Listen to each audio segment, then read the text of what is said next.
orang dahsyat, walaupun tamunya bukan orang terkenal, bukan pejabat, bukan ulama besar, bahkan umurnya juga jauh di bawah beliau, tapi bagaimana beliau mencontoh akhlak datuk beliau baginda Nabi Muhammad sallallahu alaihi wa ala alihi wasallam.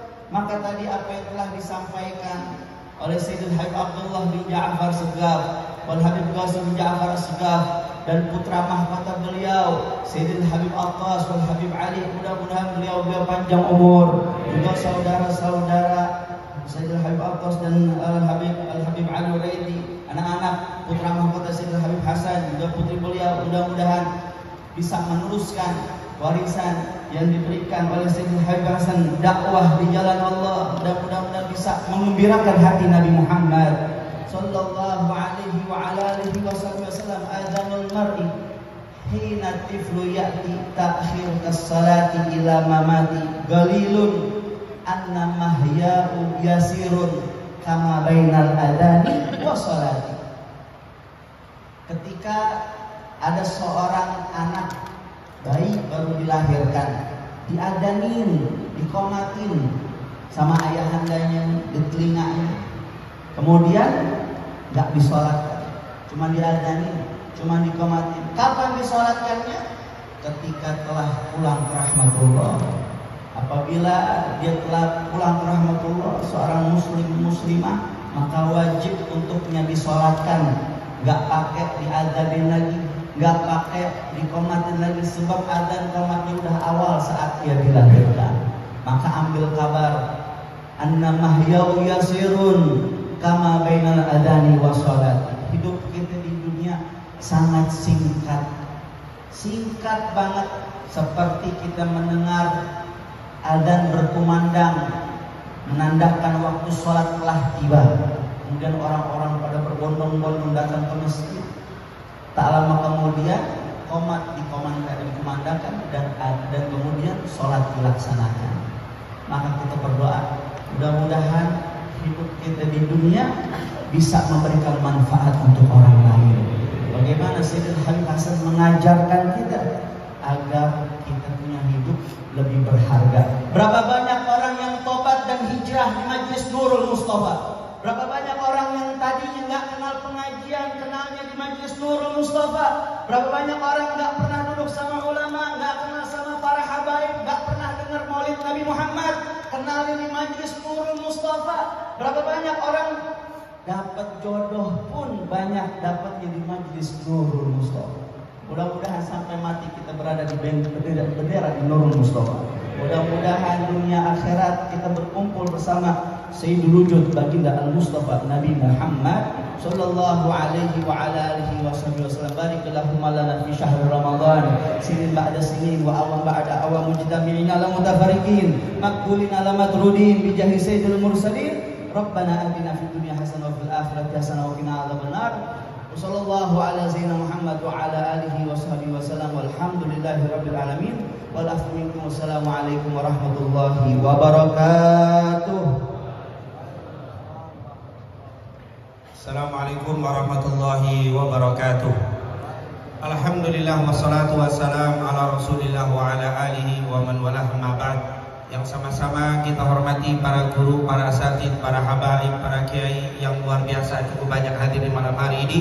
Walaupun tidak kita sebut satu persatu, tapi insyaallah semuanya dimuliakan oleh Allah Subhanahu wa taala. Diberikan panjang umur, sehat wal afiat. Amin ya rabbal alamin. Wabil khusus guru kita bersama, orang tua kita bersama, Al-Habib Hamid bin Abdullah Al-Kaf, semoga Allah berikan sehat wal afiat.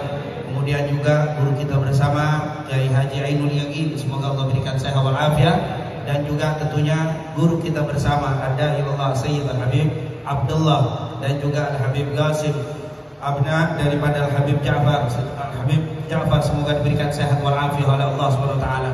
Dan juga putra dari guru kita bersama Al-Habib Attas dan juga Habib Ali Zainal Ali Al-Uraidi dan juga putra-putra yang lainnya semoga juga selalu dimuliakan oleh Allah Subhanahu wa taala. Hadirin dan hadirat yang dimuliakan oleh Allah Subhanahu wa taala. Memang kalau kita bicara tentang kematian adalah sebuah keniscayaan yang tidak bisa dielak. tidak bisa ditolak. Bahkan sudah sering kita dengar kullu nafsin dha'iqatul maut. Jangankan yang beruh, yang hidup tanpa ruh pun pasti akan mengalami kematian.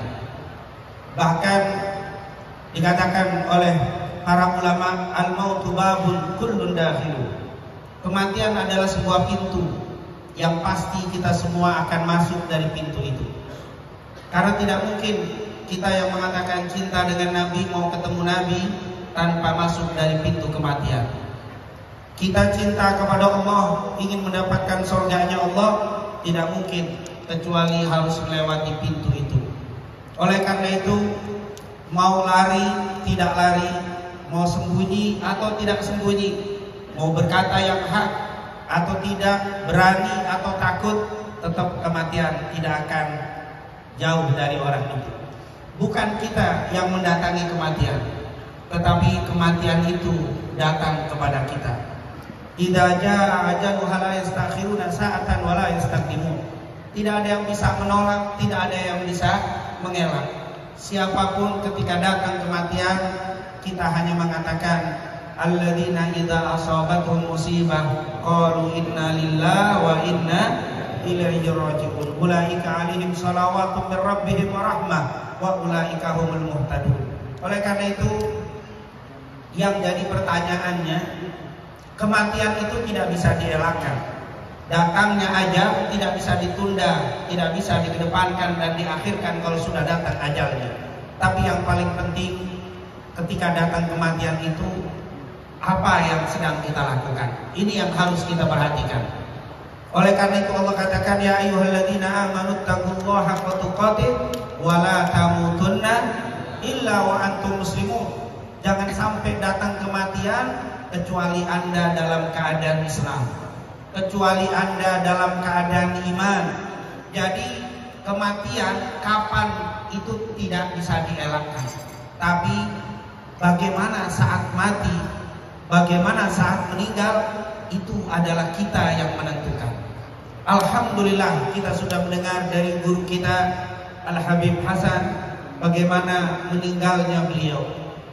Bagaimana saat meninggalnya beliau, itu beliau yang menentukan. Adapun waktu adalah Allah Subhanahu wa taala. Waktu meninggalnya seseorang adalah Allah yang menentukan.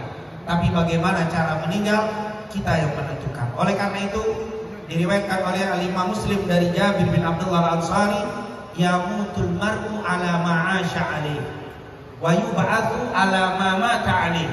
Apa kata Rasul?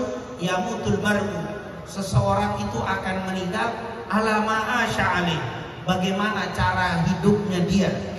Kalau kita mau meninggal dengan cara yang baik, maka istiqomahkan di dalam kebaikan.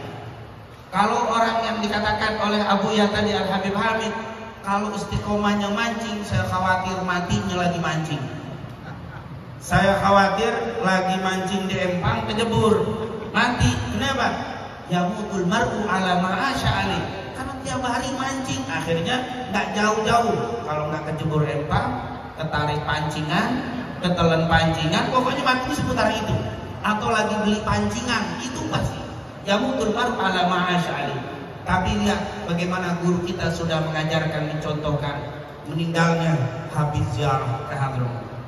Meninggalnya diawali juga dengan ziarah ke Habib Nuh Singapura dan Malaysia. Meninggalnya lihat di malam harinya tarawih berjamaah dengan jamaah Nur Mustafa. Kemudian mengadakan khataman Quran.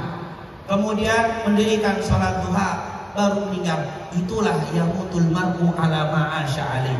Kelihatan seseorang di saat meninggal, begitulah kehidupan kesehariannya. Oleh karena itu insyaallah kita semuanya sebagai pencinta Al-Habib Hasan meninggalnya juga dalam keadaan ibadah semuanya. Amin. Semoga Allah berikan panjang umur, sehat wal afiat. Apabila ada yang meninggal, insyaallah meninggal dalam keadaan husnul khatimah. Wassalamualaikum.